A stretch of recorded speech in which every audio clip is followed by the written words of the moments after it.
You are listening to Something Rather Than Nothing. Creator and host Ken Vellante. Editor and producer Peter Bauer.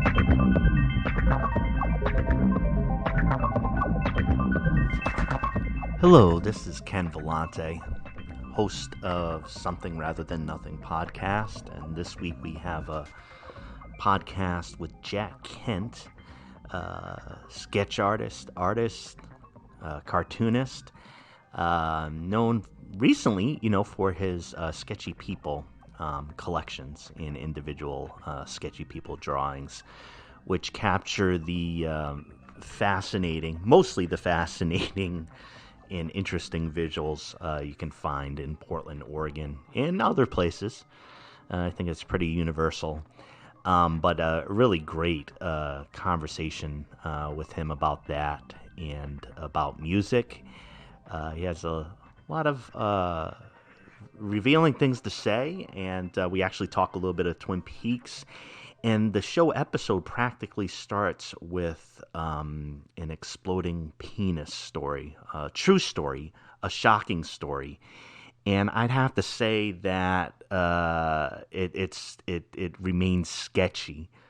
Really the sketchiest podcast of this series so far. Without further ado, Jack Kent.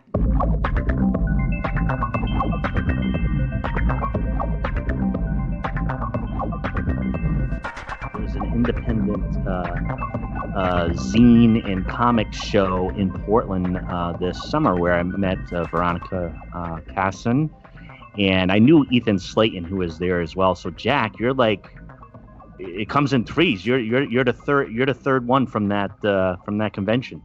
Hey man, I love it. It's like Three Dog Night, Three Amigos, all the good stuff, all the good trios. Rush, that's a kick-ass band with 3 members. So we'll keep it going. So I'm super stoked to be here. Thank you so much for having me on, Ken, and can't wait to talk more and see what you got. Yeah, and I love Sketchy People. I love the sketchy drawings. But, you mentioned Three Dog Night. Why don't we start off, the sketchy story about the lead singer of Three Dog Night?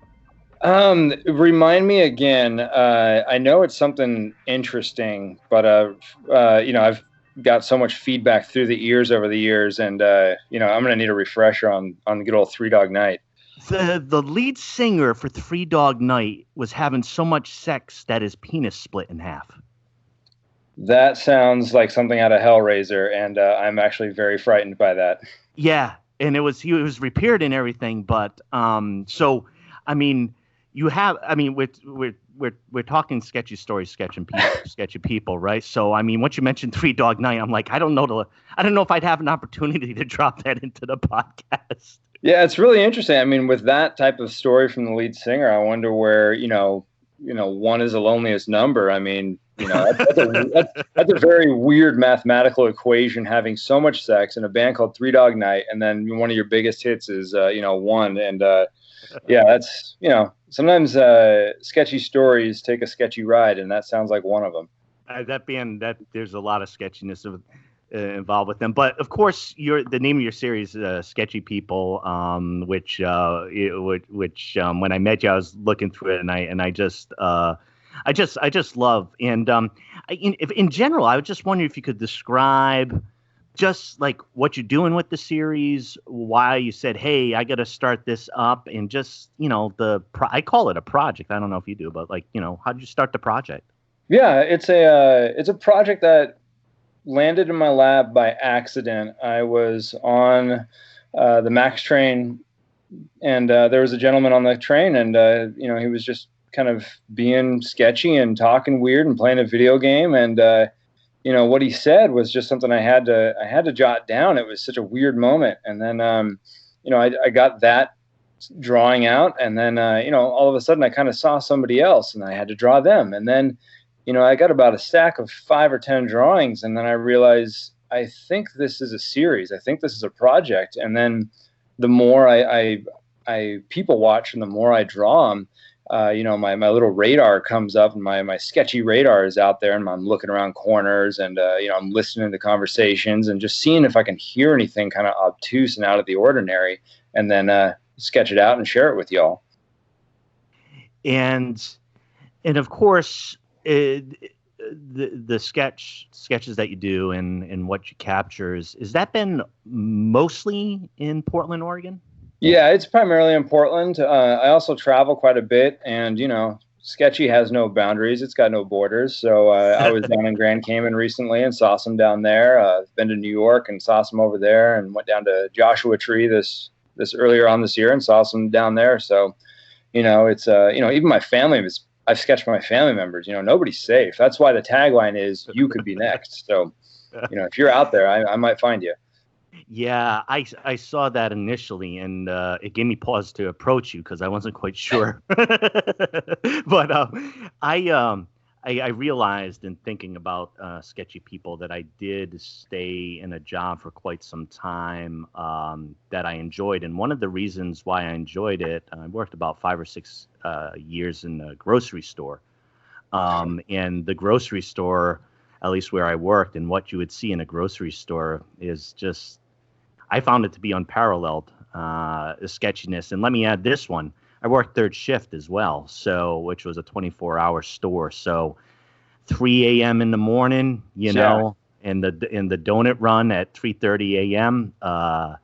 Absolutely. There was a lot. There was a lot to see. Yeah, you got like clean Sketchy on aisle 4. They're all over. I mean, and that's another great thing about this comic is like the time of day totally plays a line or plays a theme in what denotes and what dubs something sketchy. So yeah, like you're saying about the grocery store late at night, it's like, what are you doing here so late at night? And people are everywhere at all times. I would identify, with when I was working in the store, and I realized that at one point my coworkers had pulled off something where I was definitely identified as the sketchy worker in the store, and there was probably 3 or 4 of them were stocking shelves like I was, and the incredible part of it was that they had alternately told stories about me that were untrue to shoppers throughout the night. And they would also ask these shoppers to approach me. And they built up such a thing. So I had a night of interactions where everybody who came up to me looked very frightened and scared. And finally I said, what the hell's going on? And I mentioned it, and they had been telling stories about me all night. So and they're basically egging folks on just to go up and talk to me. So they were totally hazing you. That's exactly what that's what you do at third shift in the. Oh yeah. I mean, I worked for Frito-Lay on midnight shifts and overnight shifts, and yeah, I mean, you got to find something to do to kind of like mess with each other. That's exactly what it was. Hey, have you ever seen things sketchy enough that you didn't draw them? They were so sketchy. Yeah, there's a couple things that I've seen and that I haven't drawn before. Totally. There was most recently, there's a kid at a comic show, and he wanted to be a sketchy person. He kind of almost demanded it. And I told him kind of how it works. It's like, well, it's something that you kind of have to be, acting quote unquote your normal self. You can't just be like, hey, I want to be a sketchy person and draw me. It kind of doesn't work that way. But the dialogue he said, I mean, this kid's probably 12 years old, and what he said was something I was like, I can't.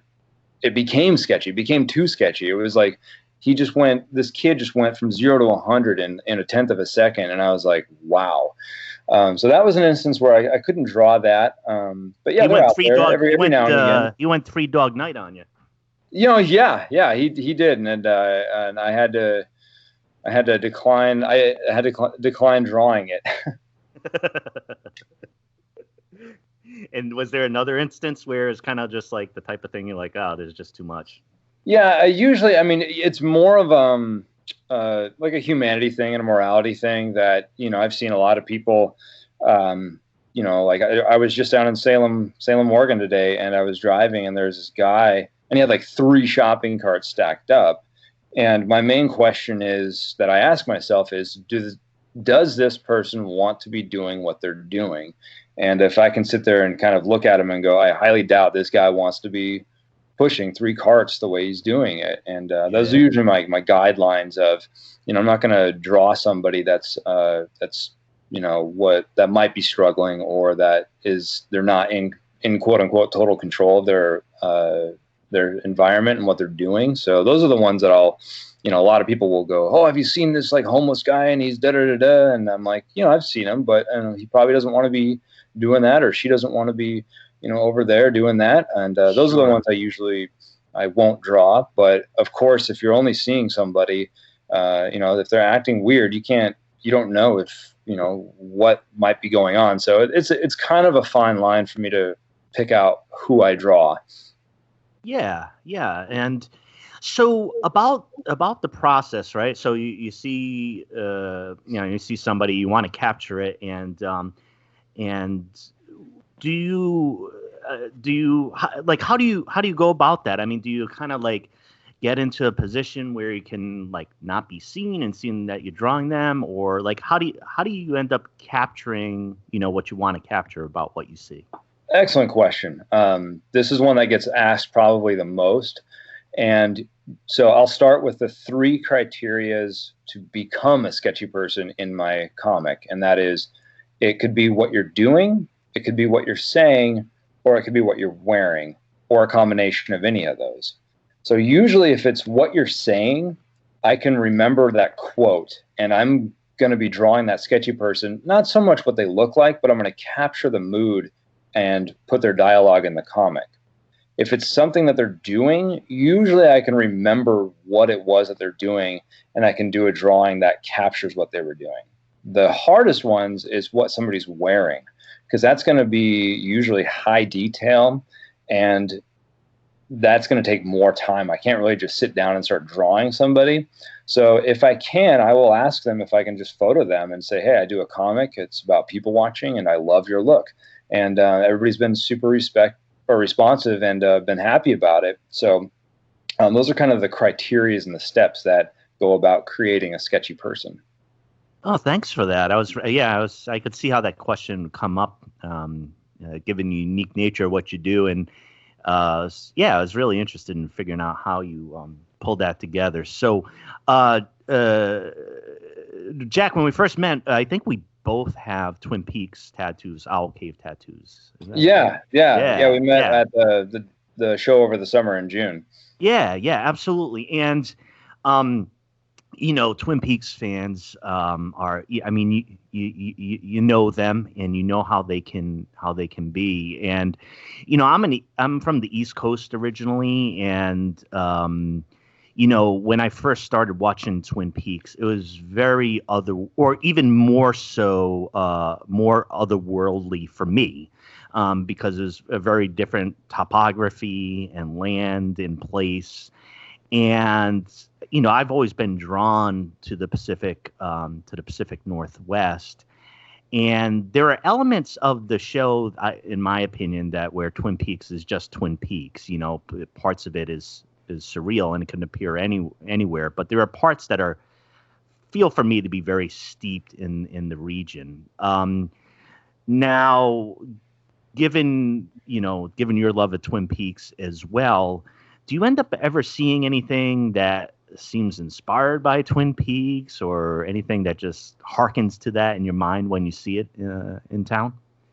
Yeah, I think Twin Peaks is all about kind of having a vision that can see other sides of things. It really broadens your reception of things, and being able to watch people the way I do for this comic, to take what one would seem mundane and ordinary, the minutia of life. You could be sitting on a park bench bored out of your mind, but I always have something to do, and that is watching. And so, knowing that kind of dual vision of kind of the Twin Peaks show, it definitely has a correlation to what I do. And, it's about it's about people, and it's about every walk of life in that show, and the duality of everybody. You know, we all have demons to fight. We all have challenges to face. We all triumph in jubilation. We all go through strife. So, you know, that's easily a correlation with that show. And I feel that that's a pretty easy thing for this comic to totally drive into, because it's about public. It's about every walk of life. You know, I draw everybody. Yeah, and that was a quite an incredible description. Within Twin Peaks, I found that there is this otherworldly component of it, but there's a super mundane aspect of it where people in all their uniqueness, where I think Lynch kind of places the lens on activities in an amount of time, almost like you're not supposed to. I think in season 3, there's a scene where somebody's sweeping the floor in the credits, and he doesn't lift up the camera for 3-4 minutes. And for me, knowing Lynch's interest in meditation and Buddhism, and just kind of like these very super mundane moments, and he doesn't avert his eye. And there's something you said about, watching or looking, where, if you keep looking, you might see something else rather than, 1.5 seconds and let me look the other way. So there's a observational component, that I believe you engage it. Does it feel a little bit like cinema, your process? Oh, absolutely. It is trying to capture that shot. And, if I see somebody that is walking or doing something, all of a sudden, your mind's eye, or not your mind's eye, excuse me, your vision, your actual vision, becomes the camera, and you're looking, and I'll be recording and observing and just kind of like, okay, this person's doing this. And I'm kind of almost in my mind trying to, as weird as it sounds, but telepathically, like direct them. I'm like, come on, do something. Like, I know you got it in you to do something. Like, you've got this. And I'll watch somebody that I might think might do something magical. And that's what I like about this project, is that a lot of people think that, oh gosh, it's, you're just drawing like crazy people. It's like, no, I'm drawing people that can juggle. I'm drawing people that are doing amazing things. And sometimes I have to watch for that. You have to watch for it, and you have to see it, and it's a different way of looking. Yeah. So Jack, what were you like as a young child? Did you were you born with the sketchbook in hand, or what were you like?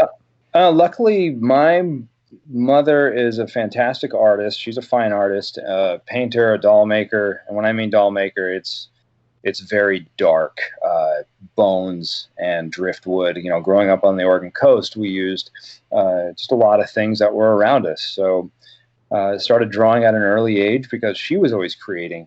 And that was a great first step into art creation and comics. She would bring home Far Side books, and my friends would have, we'd do Calvin and Hobbes, and then you'd have a weird stuff like Edward Gorey and Reed Fleming, The World's Most Toughest Milkman, and all these kind of like alternative comics at a very young age. And that really started to seep into what I wanted to do. And, that was probably my background as a kid, and drawing quick with, right out of the gate. And luckily I was around a lot of friends who like to draw and create. So we'd egg each other on, and we'd create our little comics, and we'd share our comics with each other. And that was really fun, formative years of getting, getting your feet wet in some comics. You mentioned Far Side, which was just phenomenal. There's a lot of thought and philosophy in Far Side, and language, I noticed over time. Had you heard that it may be coming back in 2020? Yeah. I saw Gary's post about the guy thawing out the glacier with all the characters, and I am so stoked. I'm so ready for that to happen. So I hope he's doing it for the right reasons. I hope he wants to do it, and I hope it's not a syndication house pushing him with the big check type of thing. But knowing him, knowing his work, I would feel that this is his move to do. And I think all of us in the cartooning realm and beyond, readers and everything, is just stoked to see some new content from him, because he was just such an obtuse genius, and I'm ready. Yeah, it is. I hadn't, thought about it in quite some time, and then I had seen that and I read about it. I'm like, man, almost like a natural. It seems like a. I hope it comes about, but it seemed like a natural development. Like, this is somebody we need. This this is somebody's work we need now. Yeah. Oh, absolutely. Yeah. I definitely hope we get to see it. So, what other forms of art do you do you dabble in or enjoy? Like, what are your interests when it comes to art forms? So I love comics, and I create 3 comics. So we're talking about Sketchy People, and we'll stay on topic and on target with that. But I also do a single panel gag comic called Minus Tide. I do a daily strip style comic called Gulls. It's about seagulls. And you can see all of my samples over at my website, which is kentcomics.com. And that's COMICS, Kent Comics. And I love drawing various comics. And I also love music. I'm a musician at heart. I spent a good 15 years of my life trying to be a rock star. And I play guitar every day and love creating music. So that's kind of my world of creation.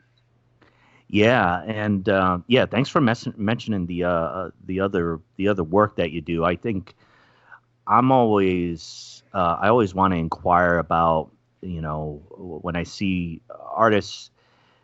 Part of the thing is, and I think this part of our system is, like, we end up kind of pigeonholing, right, and saying, well, this is what they do, and this is the extent of them, and it can be very frustrating because you do other things, and you have done other things, and that kind of artistic mindset. I always find it very fascinating what artists do and have done, or even be moving into. And the single, are both the other ones you mentioned, are those both single panel comics? Is that correct, you said? Minus Tide is Gulls is can go up to about 4 or 5 panels. It's kind of like more of your Garfield or your Zitz type of comic strip. Yeah. Oh, that's great, and thanks for mentioning those. Have you ever asked yourself, or you have an answer for why you create? I create because I've got a motor inside of me that does not stop.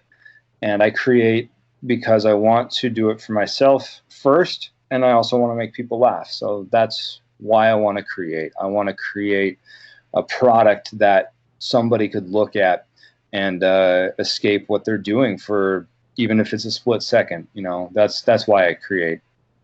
So I'm going to personally ask you about that, like, as far as the process of where you continue to create. You have that motor. I felt throughout my life that I have that motor as well. One of the things I haven't known, just because I haven't done a lot of art as far as like a way of breathing and processing, and this is just sheer curiosity on my part. If you do that, to kind of deal with that motor, how do you know when you're done, or like you gotten to a point where you need to, as far as processing that stuff?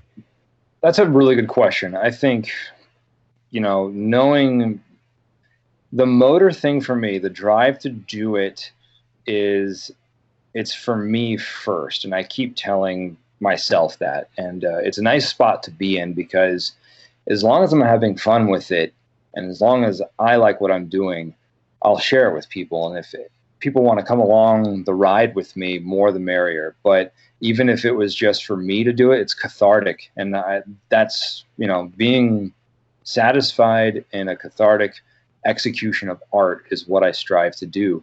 And doing comics is nice because I get to, write a simple gag, a silly joke. And if it hits well, it hits well. If it doesn't, no big deal. I got tomorrow to write a better one. So knowing that I can keep coming back to the plate and try to hit that home run. I got unlimited at bats in this game, and this game's got no timeline on it. So Yeah. that for me is why I do it. No, I like that. So as far as producing art, have you done that a lot? I mean, the process you described for Sketchy People, you'd have a lot of time where you're doing it yourself and you're creating that. You mentioned you'd played music, and did you do the music? Was it kind of like on your own? Did you play in a band? It was full bands, and I did, it'd be like 3 bands at the same time. I've done, that's that motor thing that I have where I've done, a gig with one band at one venue and then go across town and join my other band and do a gig over there. So it's just, it never stops. And, it wore me down in the sense that I love playing music in a band, and I did that for a long time. And I love the collaboration with the bandmates, but there was just moments that I can see something where I'm like, that could be better. There are certain lead singer things where I'm like, I can't do what you do better, but I could be a product better than what you're doing. And that was always, what I mean by that is like, if I had a lead singer that didn't have stage presence, was always tough, because I'm a performer at heart. I'm not the best singer, but I know I could perform really well. Sure. And that was always tough to see somebody who could sing way better than me, but their stage presence where it should be there wasn't. And that was always kind of a thing that nagged at me. So fast forward to me doing these comics and me doing a simple musical project, and I'll get to that in a second. I get to be the ultimate kind of director, producer of everything, and move things more forward of how I see them. And the reason why I pause on the musical thing is that I still do a band, but the Goals comic that I do is a mix where there's 3 Goals in the comic strip, and they're in a band, and they want to be flock stars. And in real life, I can put my band together and actually record music. We have two LPs out, colored vinyl and everything, where the music now actually exists. So it's a whole musical comic crossover, but we're not here for that. That's kentcomics.com, goalscomic.com. You could see all of my seagull wackiness, but back to Sketchy People, it's the motor. Yeah, absolutely. I love hearing about the music as well. I've had some musical guests. I love listening to music. I was just curious, what style of music have you predominantly played? More on the heavy metal side and hard rock side. I always tout that I was maybe born 15 years too late, because all of my favorite musicians and bands are all, their heyday was totally done by the time I was, of age and listening to what they were doing. But I love the 80s heavy metal scene. That's my go-to. It's the one I know the most. I love, the generic answer of I like everything. It's true, but if you were to go, what do you know most about? What could you play the best? And what did you play the best? It would be 80s heavy metal. Yeah. I'm a big metal fan, and I love the kind of the giants that kind of came out of that era, the heavy metal and speed metal, Megadeth and Metallica and Slayer and all the other, but even more popular, metal bands. It was definitely a great era, and I like that. Now, you spend a lot of time, working on art projects and producing things. One of the questions that I'm always asking guests is, what exactly is art? Do you have a working definition or an idea? I think I had to go with the old standby of, it's the eye of the beholder. And, somebody will call, something art, and somebody will call that trash. And, you call one thing purple, they call it blue. It's all the eye of the beholder. And, I can't really put a definition on it. It's a moving definition that it changes. It's like, it's like water. It will take the shape of whatever vessel you put it in. And that's really the only description I could put with what is art, because it's so subjective. Right. And yeah, I mean, there's plenty of theories when people talk about art that really rely heavily upon the subjective nature of it. And, even the idea that they can be incredible pieces of art that are considered high art, in one decade, in a mere, 8 to 10 years later, are viewed to be kitsch. And, it's really outside the object itself.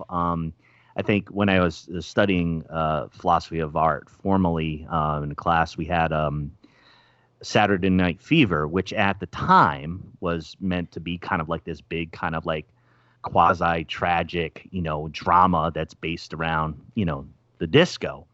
And, once disco faded, the text that was left was kind of like, oh, it's Saturday Night Fever, right? So how times can change like that. Absolutely. Yeah. I mean, we're looking at a banana duct taped to a wall, and that's the thing. It's like, yeah, that's art. Sure. Why not? Why can't it be? And then, years later, it'll be viewed totally different. And that's that kind of water in a vessel thing that I'm talking about, is like, give it time and it's going to be looked at totally differently. The other big question that I ask is, why is there something rather than nothing?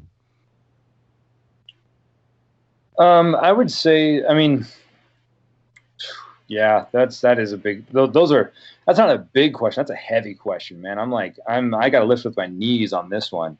Don't want to slip a disc in my back. Why is there something rather than nothing? And that, God, you can, we're creaking open the Pandora's box of meaning of life on some of this stuff. And my best answer for something rather than nothing, and that a broad stroke, is it's all about stream of consciousness. It's that weird ego thing of, does a tree doesn't make a sound if you're not around type of thing. It's like, as long as you are perceiving it, then it does exist. Mm-hmm. And it's that weird Mobius strip of, God, it's snake eating its tail type of stuff. I couldn't get more concise than that, so I got to leave it at that. No, I may have slipped a disc trying to answer that one. No, so I'm on my back now.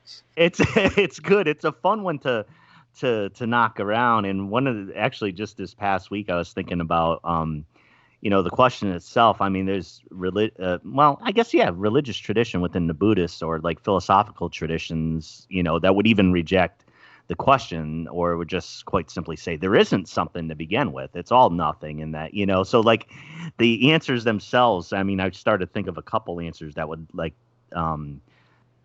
dissolve the question, but I think just as seeing, as far as I like to hear when you mention about, the motor in your mind and how that you are connecting to, the artistic process. I mean, one of the ways that I've seen it, in that I personally heard in what you were saying, and is that, the thought is viewed in like just concept and just being out there, and then we produce things, then thoughts become something, or what we see become an object or become art. And that's really the link that I'm always trying to explore, that process of like, there wasn't anything and now there's a painting in front of me, or there's this, the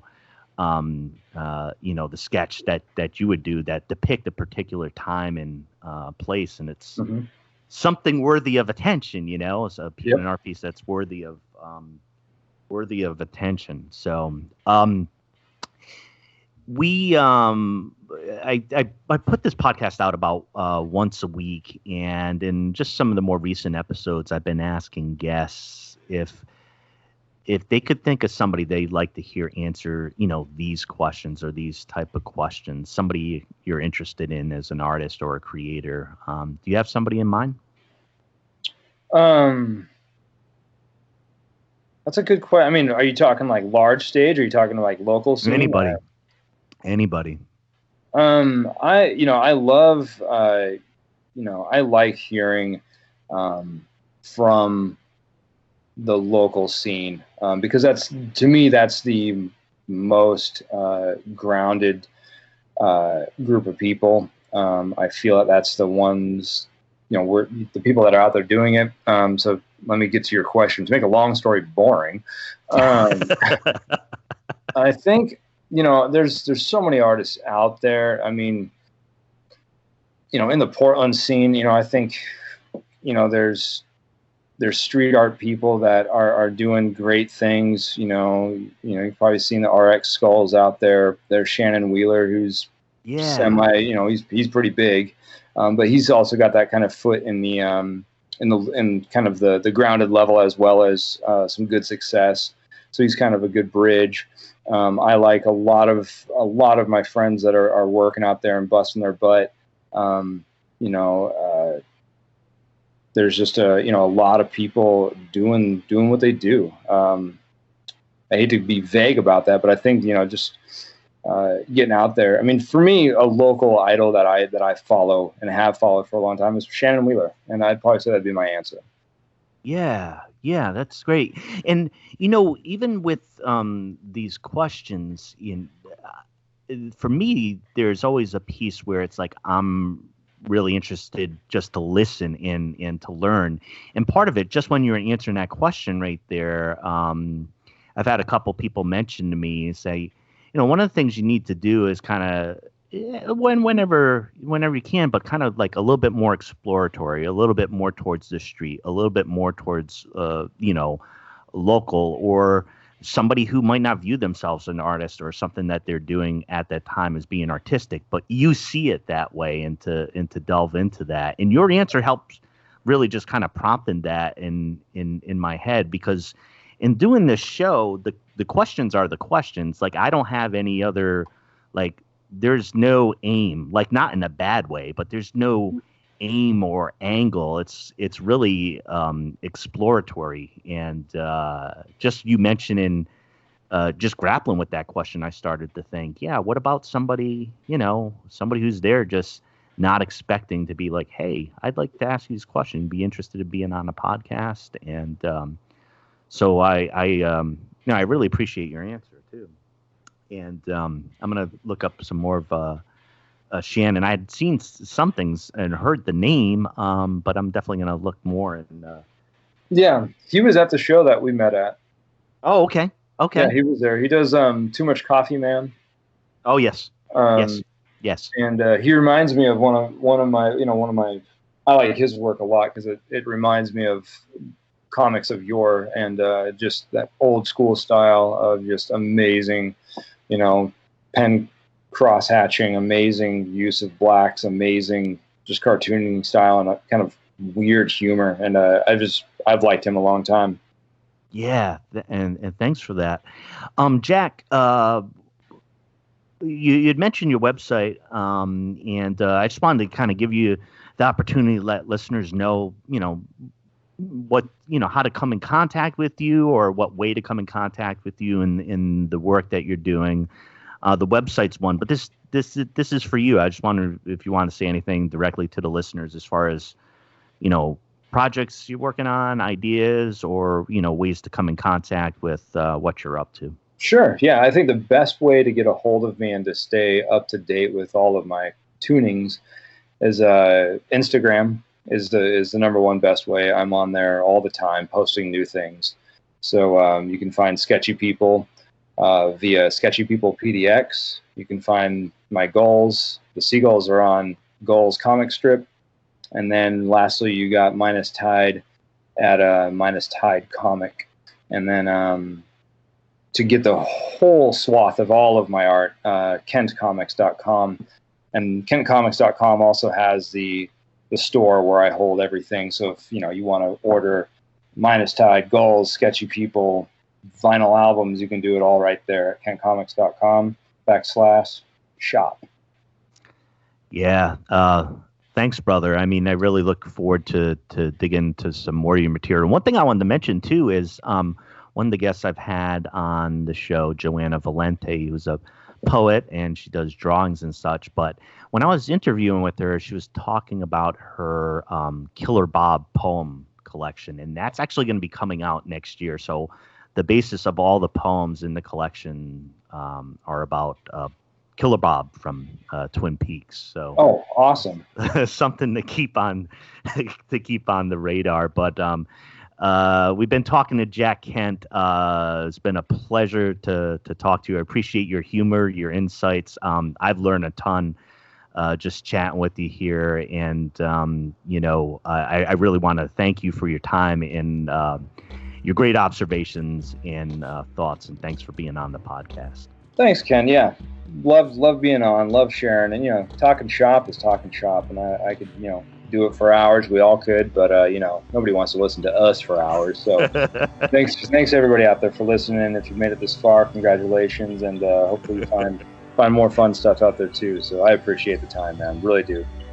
Thanks so much, Jack, and we'll talk to you soon again. Okay, sounds good. Take care.